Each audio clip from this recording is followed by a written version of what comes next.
My name's Rex. She'll call me Captain. What if I told you that the Republic was now under the control of the Dark Lord of the Sith? The shroud of the dark side has fallen. Calling Fox. On heavy. Begun. The Clone War has.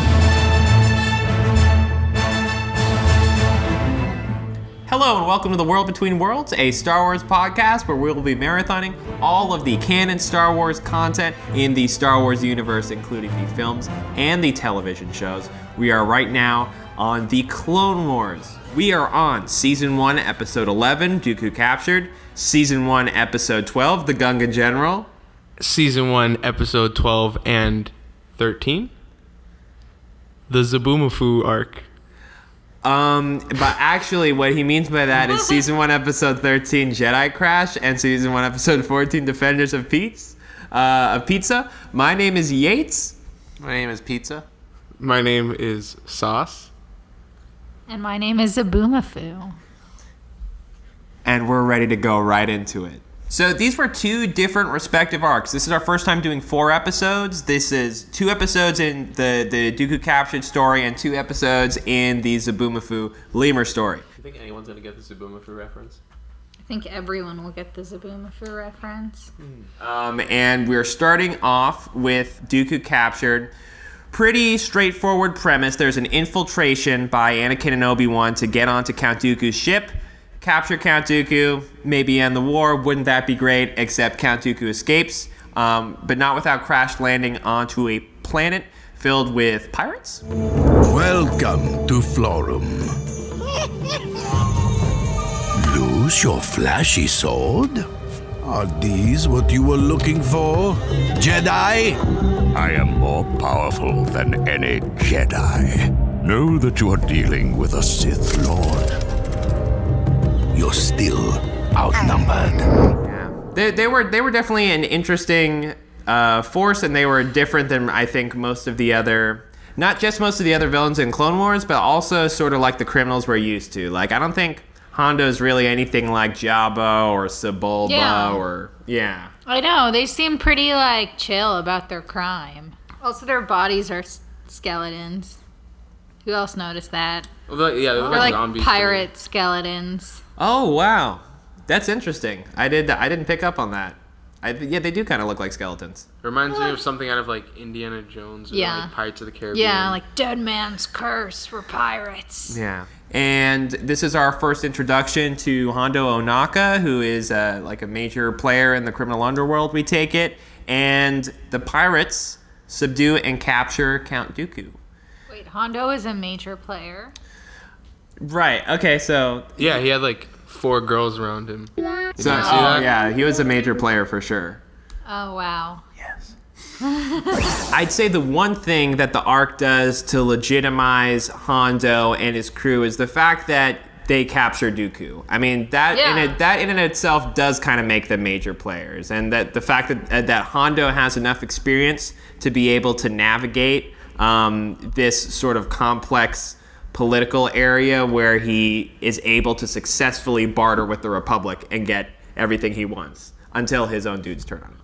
Well, it's all thanks to his mom. As my sweet mother always said, son, if 1 hostage is good, 2 are better. And 3, well, that's just good business. So sweet. Likeable. Shout out to my mom. Mom, if you're listening. But that was something I wanted to talk about, was the fact that those like loser pirates captured Count Dooku, and that gave like Anakin like a mini existential crisis. Just like, it's true. Like, how did they capture Count Dooku so easily? Like, what, they just, like, got him drunk? They captured Count Dooku and, like, the most powerful Jedi that ever lived. Yeah. And, like, B.A. Obi-Wan with the quips. So, how'd they do that? And Anakin and Obi-Wan are, like, and Dooku spend, like, the whole arc trying to get out. And they fail every time. It's funny. I feel like it's, like, a little bit unbelievable. Like, I don't know. That's a little much. It's definitely hard just seeing, like, Dooku surrounded by, like, 20 guys with blasters, and I'm just like, he could definitely get out of this. In contrast to the portrayal of the villains in the past few episodes, Count Dooku, I think, is the only villain that's consistently, like, characterized as a guy who actually can get shit done, which I think also bodes well into, like, he got caught by pirates. This guy is, like, miles beyond, like, General Grievous and Asajj Ventress and Anakin and Obi-Wan, and he still got caught by these pirates. Well, I feel like in the movies, they are so much more powerful because it's like a movie. But then in the show, it's just like, what's going to power, like, this 20-minute episode? Like, what antics will happen? But, could you imagine something like that happening? Like, in, like, a movie, like, just a movie all about... Dooku's, like, Darth Vader's, like, randomly captured by, like, some nobody, like, Skull Taco, whatever. Skull Taco. I like Skull Taco. I mean, I think that's a great point. Is it, like, just a constraint of the medium that they need something to happen? If they would, like, made Attack of the Clones 2 and Count Dooku gets captured at the very beginning of the movie, that would be really weird. How did they even, like, get his lightsabers? They don't show it. They just his lightsaber's gone. It just makes no sense to me. We do see he would sense it, like, or something. Right? Yeah. True. Yeah. They could have got him drunk. I didn't even think about that because that's how they get Anakin and Obi-Wan to. But Dooku's straight edge. Does he even drink in that scene? Count Dooku? Yeah. Well, no, they don't show anything. He's just on the ship for an extended amount of time. That's it. Oh, you're right. Dooku would never, like, sit down for a drink, like, because he's polite. Like, that's not his deal. Yeah, you might be right. I kind of like imagining Count Dooku as someone that's used to, like, an opulent lifestyle. But that's just me projecting. I think there's not a lot of evidence for that in the movies. I think Count Dooku, if anything, in the movies and the television show, one thing that's consistent about him is he's just smart. Like, he's a smart guy. He knows how to get his way out of situations and put pressure on his enemies when he needs to. He's like that smart person that, like, no one likes because they're constantly just like, I'm surrounded by idiots. Like, which is kind of his whole shtick in this episode when he's when he's locked up with Anakin and Obi-Wan. But that makes no sense because if he's, like, so smart, I feel like his plan was just like, oh, when I get to their planet, I'm just gonna, like, turn on my lightsaber and then kill them all. He doesn't do anything. He's on the ship. I guess he's just chilling. Well, that's why I don't really like this episode too much because it just doesn't make sense to me. Well, I guess the one thing that's pointing towards that is just that I think it's set up that Count Dooku and Anakin and Obi-Wan's ship are both destroyed. What's this? A homing beacon? Which means the distinguished Count is waiting for help. So he can't be far off. His engine is damaged. He's not going anywhere. Not without a homing beacon. So presumably if the planet is uninhabited, then Dooku has no other way off than this one ship that's on the planet, which is the pirate ship. I feel like all of the, like, shipwrecks, captured, pirates, blah, blah, blah, blah, are, like, it's all just like a subtext for the main thing that they were trying to do with this arc, which is just have them all chained up together so that they can, like, interact with each other. Yeah. Like Obi-Wan, Anakin, and Count Dooku. Yeah. Yeah, but then to its credit, like, that stuff I think was, like, the most fun in this arc consistently was just when they were together and trying to escape. It was funny, and it got them talking in a way that we haven't seen them before. You should be more patient, Master. After all, the Count is an elderly gentleman and doesn't move like he used to. I suppose you're right. I would kill you both right now if I did not have to drag your bodies. They kind of, like, get along. Like, they get along, like, just as well as Anakin and Obi-Wan. Yeah, they sound like old friends. Right. Well, it's in that tradition, right? I mean, Count Dooku is Qui-Gon's master, Obi-Wan is Qui-Gon's student, and then Anakin is Qui-Gon and Obi-Wan's student. So it's like, you know, they're like family that are sort of inadvertently getting along when they're together. Yeah, they're all cut from the same cloth. Qui-Gon's original sin. I feel like my complaint is always like, oh, like by drawing these dualities, like as my like pretending I'm in this universe and like pretending I'm a philosopher, the Jedi create like a duality which makes it necessary for there to be a Sith. But then like when I watch this episode, I'm like, the Jedi make too many concessions. Like they partner with pirates, they partner with the Sith, they partner with like anyone to like get to their ends.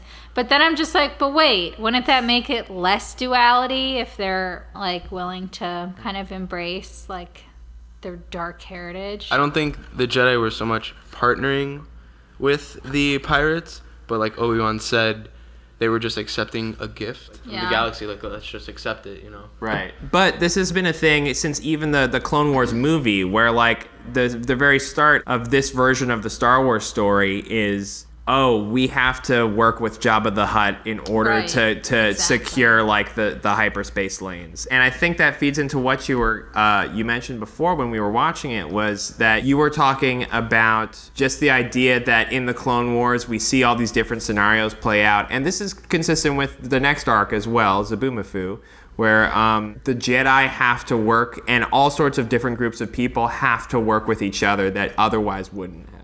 We haven't talked about Jar Jar yet. Take it away. Oh, God. So Jar Jar, I guess they have to send him on some missions, right? And they're like always trying to send him on ones where they're like, we're partnering you up with someone who's gonna like help you and who's gonna like pull up your slack, and then something always happens. You're so fine dressed, Senator. Those in with good in their heart, always passing too soon. And I also wanted to say, I don't think we're giving Jar Jar enough credit, because he's not Jar Jar anymore. He's Representative Binks. And we're calling him Jar Jar because I noticed it in the episode when he like made the pilot go down, and everyone's calling him Representative Binks until he fucks up, and then they're like, Jar Jar, what are you doing? It's because it's an active effort to call him that. But I think, again, this sort of goes into the point we were saying before. This is another example where, you know, Jar Jar should not be leading these clones. And if Jar Jar is leading these clones, they should be failing. What are you talking about? He's a general. He's not a general. He's a senator. I don't think you're allowed to be a senator and a general at the same time. He was leading the front lines of a war. Oh, you mean in Phantom Menace? Yes. Okay, you guys can crap all over Jar Jar as much as you want. I'm defending him. I'm defending him. I don't know what you're trying to do. Excuse me. I'm defending him. Excuse me. I defended his name first. You're saying he can't lead troops. I'm saying he totally can. Anyways. He's not supposed to. That's why he's not there. They didn't send him there to lead the troops. Did he succeed? Yes, that was my point. Because he can do it. Jar Jar always succeeds. But think about it, guys. He has principles. Like, everyone's basically just like, Jar Jar, do nothing. You need to do nothing. Mm-hmm. And then Jar Jar's always like, Misa can't do nothing. Like, Misa need to do something. That was a good impression. That was good. That was good. I'm really bad at impressions. But I think, because Jar Jar's my spirit. I know. So, he always... That leads him. That's his North Star. Is being told he can't do anything. Is being told he can't do anything and feeling like he has to do something. And, I mean, how many of us who are listening to this podcast or producing this podcast could say the same? I know when someone tells me do nothing, I'm like... C-3PO up on that. Oh, yes, very good. I'll do nothing. I'll hide. So that's in defense of Representative Binks. That's the episode name. In the defense of Jar Jar. Yeah. No, in defense of Representative Binks. And yeah, you're right. Jar Jar is the one that ultimately, yet again, saves everyone at the end. And meanwhile, Anakin and Obi-Wan aren't able to do much of anything. In fact, at first we focused on the fact that they're tied up with Count Dooku, I want to rewind back to the first episode, because while you're watching it, I think you're just sort of taking it for granted that it's sort of like, you know, just a light adventure to set up for the rest of the arc, where they actually arrive with the pirates. You know, them, Anakin and Obi-Wan go into the cave, and there's that little misadventure, and the fact that they crashed, the infiltration, all that. But at the end of the day, this is the first time Anakin and Obi-Wan are kind of really alone, and Ahsoka isn't like a factor in what's going on since really the very beginning before Ahsoka showed up. And we haven't had a bit of Anakin and Obi-Wan time. And as far as the progression of their relationship, we haven't seen too much. We know that Anakin's grown up a lot.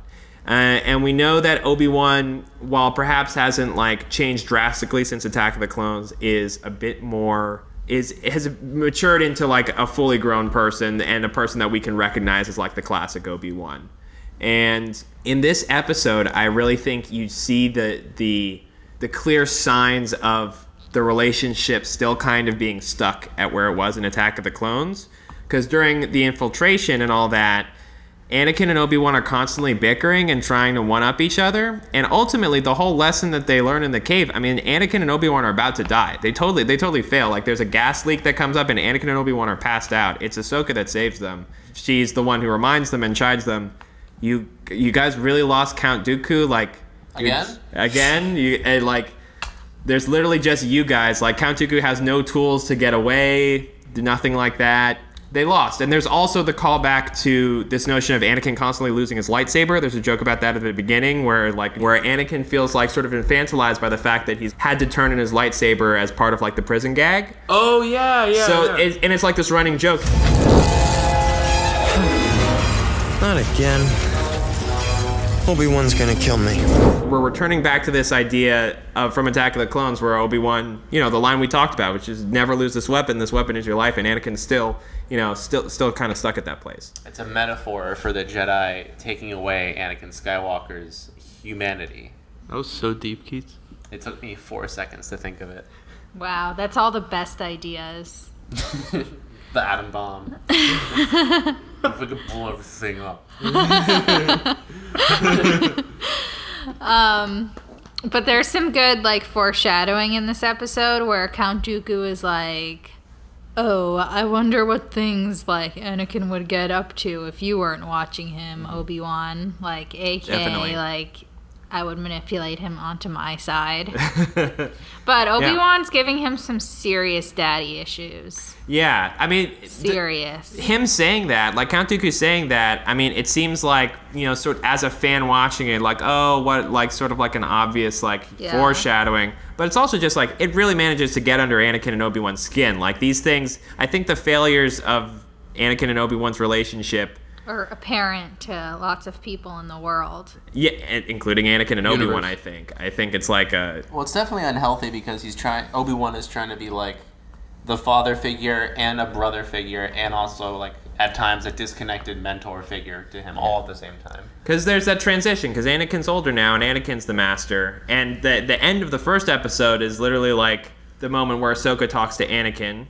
And Obi-Wan doesn't take credit for any of his failings. He lets Anakin take the brunt of the frustration of Ahsoka. It's honestly, like, so apparent that Anakin would turn bad because he's supposedly, like, the best Jedi of all time, you know, whatever.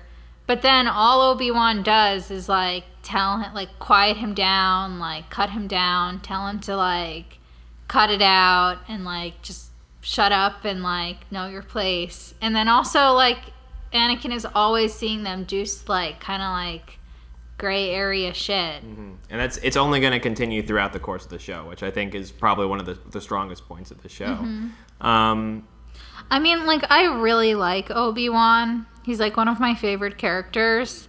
But now talking about it, I'm just like, why do I like Obi-Wan? Because he just makes snide comments.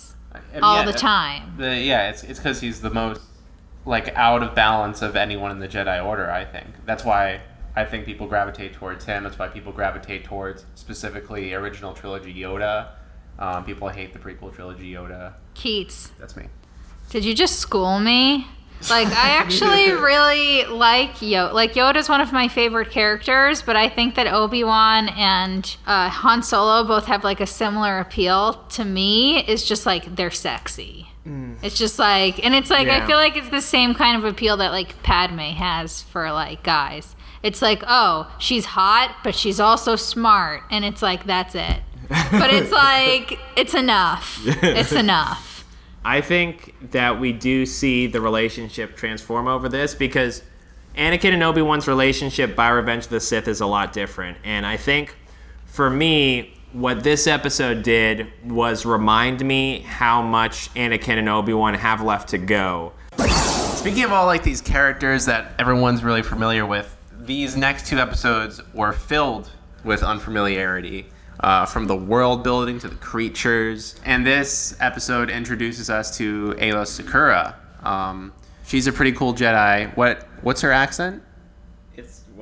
Sounds it's Hispanic. Twi'lek accent. It's Twi'lek. That also happens to sound just like French in our world, but it's just a coincidence. Yeah. Really? I thought it sounded like Hispanic. I'm stupid. I'm gonna shut up now. I was just distracted by something else. So this is like the only episode I think I've ever seen from the Clone Wars, and I've seen a lot of episodes where Anakin like actually goes out to sacrifice himself for other people, to the point where he's critically injured and is on life support, and they crash land on this mystery planet that we don't find the name out of until the 2nd episode, but I believe it's called Meridon. This planet is inhabited by a new race of creatures that look very similar to our lemurs on Earth. The lemurs were actually from a Madagascar. Cut design from Revenge of the Sith, and so this is kind of a reused asset, but it still is really cool. This is like very un-Star Wars, but at the same time, the way it's like used in this arc. I thought they looked cool. Yeah. I was super into it. Yeah, just the way that they roll. Like droidekas. You know how you were talking about like those little roly-polies weren't very like Star Wars? Yeah. What do you mean by that? It just didn't. It felt too connected to our world, I thought. But that's why I hate Admiral Trench, because he looks like a spider, and guys were. Anyone paying attention to those 5 seconds from episode 1? You guys are hating on me for hating I don't Admiral think he Trench. looks like a spider. I mean, he looks like a spider, but it doesn't look like a literal spider. But he feels so connected to our world. He feels kind of connected. I mean, there's tons of like little things that take inspiration from the our shark world. in season 4, so I think we're gonna. Well, this is gonna be consistent. Oh, yeah, I can't wait for the shark. I mean, it's a really important pattern in this episode is getting to see Ahsoka learn a number of lessons. For me, that all stems from the fact that Ahsoka is on her own, as you were saying before. Like, she is cut off from Anakin, and Aayla Secura also, implores Ahsoka that the best thing for Anakin is to leave Anakin alone for now, which is something that Ahsoka doesn't really want to hear, and so that's really the start of her arc, where in the previous arc, the Dooku captured arc, she didn't really have really much of a story arc at all. And Aayla really handled it really well in order of relating to her. I get so confused sometimes. It's forbidden for Jedi to form attachments, yet we are supposed to be compassionate. It is nothing to be ashamed of, Ahsoka. I went through the same process when I was your age with my own master. Really? You? He was like a father to me. I realized that for the greater good, I had to let him go. Don't lose 1,000 lives just to save one. Maybe. But that doesn't mean that I can't try to save his life. Ahsoka is like questioning the Jedi Order, how they're like supposed to feel compassion, but she can't help her feelings towards her master and how much she cares for him. That was really powerful. Yeah, and it's cool. Ahsoka, again, last week, Cloak of Darkness, she had like a female role model in Luminara, and then now we get another one in Aayla. And I really forgot to mention it in that episode as well, but it holds true to this episode as well, is that, it's a like sort of like a girl power centric episode, the Cloak of Darkness was, and I think the pairing of like Aayla Secura and Ahsoka is cool and makes sense, and it's cool to have them on a very different mission than we've seen before, where it's just purely about survival, tracking through the wilderness, and can we find someone in time in order to help Anakin? Ahsoka doesn't have many female role models in the show. So I think it's worth comparing her and Luminara in that aspect. And I think they kind of handled Ahsoka's recklessness in different ways. Yeah, Ayla's definitely has a totally different mindset than Luminara. To the line you were saying before at the beginning. Oh, yeah. The line that Colonel Yularen said to Ayla, Sakura, are all Jedi this reckless? And then she winked and said, only the good ones, the great ones. Good, great, doesn't matter. God is great, God is good. But I do think that both of those female Jedis were like really just good role models for Ahsoka, and like very different than her with Anakin. But there was some good like teaching moments in this episode as well between Ahsoka and Anakin, because there's like a lot of like finer points when dealing with this tribe of monkeys. Yeah, she does not, Ahsoka like does not understand their way of life at all, no. like their theology. You know, I can't figure those villagers not wanting to fight. No pride, I guess. I call it no courage. Sometimes it takes courage to stick to one's beliefs, young Padawan. As any Jedi well knows. Ayla Secura and Anakin are like totally like, the second they say like, oh, we don't fight, like, oh, they get it. Yeah. And then Ahsoka, sort of in what we were talking about last week, is a new generation of Jedi that, you know, grew up at a time where the Jedi are now in this war. And so she's like, not fight? What are you talking about? I think she's just so full of hope and just cares like way too much to where the point that it's like blinding her, and she's not able to see that because she's just trying to help him out. And she doesn't understand because she knows they're going to die if they don't defend themselves. Very first year social worker, right? Sure. Yeah, I agree. Yeah. And Anakin as well, that was like his whole thing in the first two movies, was just like, I just want to help people, but I don't even know if I'm helping them in a way that works. I'm just like doing what I think is good for them. Right. I want to help my own ego, essentially, because I know what's right and wrong.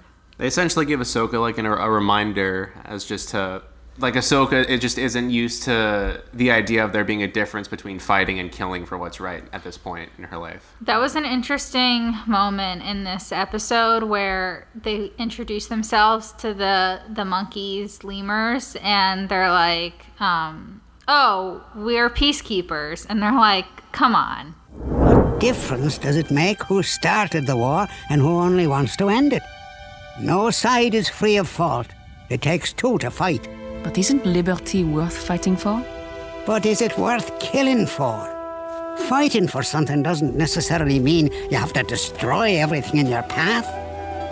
Only when you lay your arms down and pursue a course of non-violence can you make this claim to me that the Jedi are peacekeepers. Consistently, we've been talking about like how the battle droids are characterized as like, even though they're like fodder for the Jedi to cut down, they have a lot of very humanoid-like characteristics, and they seem to have feelings. They seem to have wants and desires. They seem to be very grateful when they find out they're not going to die anymore.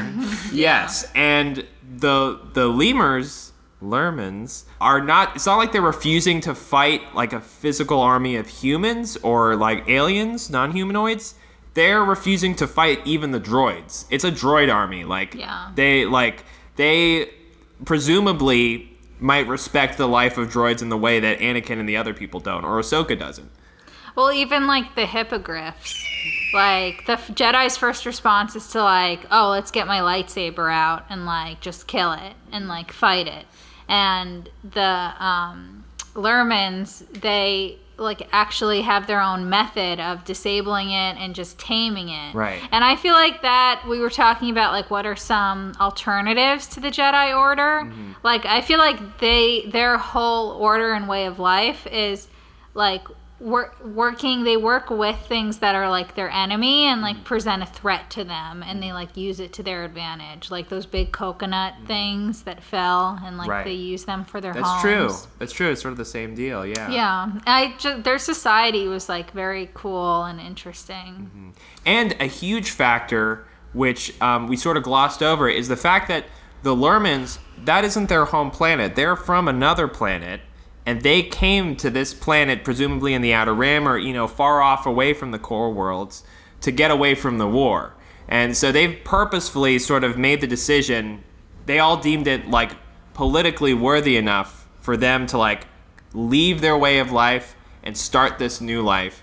And I think all the things that you're saying, the Lurmans might come from like a technological society. They might come from a planet that's not that different from Coruscant, but they come to this planet that's, more in keeping with nature. It kind of resembles like the Serengeti, something like that. I feel like it's supposed to like call back to that. Madagascar. Madagascar, perhaps. Why would you say that? Don't answer that. But that they were able to actualize their political beliefs in the way that you're talking about, which I thought was interesting. What did you guys think about King Julian's leadership? T-Wat Car. T-Wat Car's leadership.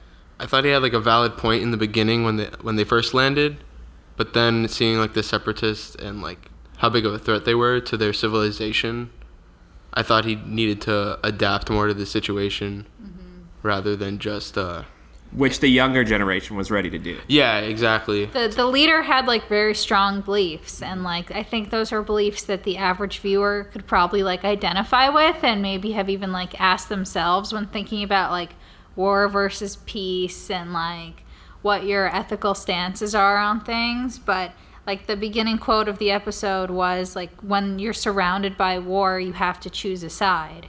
And in the end, like it didn't matter whether they were neutral because like no one was respecting their neutrality. Like they were just all gonna get killed. Both of the arcs kind of dealt with like people in the Outer Rim and like how they kind of come to choose sides between the Jedi and the Separatists. Or I guess it's not the Jedi, but the Republic that the Jedi represents. I think ultimately the story, the work of the episode is, I think, in support of King Julian. I think because the ending is him just saying, what was the cost? And then we watch 3 Star Destroyers exit hyperspace above the planet. And we all know where this is going, like in another 10 years, like what's going to happen to this planet and these people and their way of life when the Republic ceases to exist. Yeah. But as they say, first they came for the Gungans, and I did not care because I was not a Gungan. So it's like maybe if more people had taken action sooner, it wouldn't have even gotten to this point. Sure. But then again, like I think the Sith kind of like work in darkness, and I don't know. I think that moment is meant to show sort of, or at least maybe perhaps I'm projecting, but show the wisdom of the leader in that he knows what war can bring and how war can transform people, and I guess that's part of the cultural, his cult, the Lurman culture, or the culture of like wherever he's from. Maybe this is a subculture of the Lurman people. Yeah. We don't know much about them, but that he has the foresight to see now that these wheels are turning, that the war is happening, that the best thing for me is to be as far away from it as possible because I can't trust either of these people, and in truth, he really can't. Yes, the lemur is presented in a scenario that reminds me a lot of the book Lost Stars, where one of the main characters has one of their parents. Her mother is on trial, and the main character is presented with the dilemma of having to follow blindly with the Empire, or to try and justify her mother's actions. And on her planet, honor is a really important part of her culture, and so she feels very strongly about trying to defend her mother, and she's very aware of the Empire's wrongdoings. So she feels very strongly about helping her mother and trying to stand by her because she's been loyal to the Empire for so long. But her father is really caught up in the whole cultural center of honor. All this like suppressed thinking is a theme in Star Wars that the movies like explore a bit. Overall, I mean that's the whole point of the Empire, but we don't really see its significance until we reach the shows and the expanded universe in general. And so I thought this was a really interesting way to show it. But it is so common, like in real life, whatever that is, people will use tradition. Whatever is good about that tradition or whatever is corrupt about that tradition will get manipulated by people who are powerful, who try to, they see that that's like a weakness. And it's a weakness of the Jedi too, right? Because they're falling right into the Sith's hands because the Sith know the Jedi, and the Jedi have a more difficult time understanding where the Sith come from. But the Sith know how to manipulate the Jedi into doing exactly what they want. That's what makes Palpatine such a genius. Not that he's a Sith, obviously. Thank you, Wag 2. Thank you. Our village would certainly have been destroyed without your protection. Father, I was just offering the Jedi our thanks. Perhaps we do owe you thanks. But I still wonder, at what cost?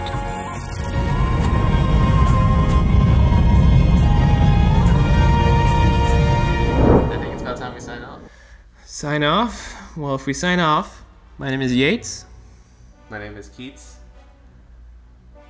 My name is Sauce. I knew you were going to say it. My name is Jessica.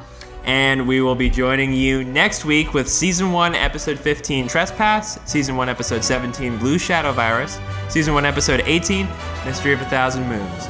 May the Force be with you. Jessica, are you okay? You look like you need to go to the hospital.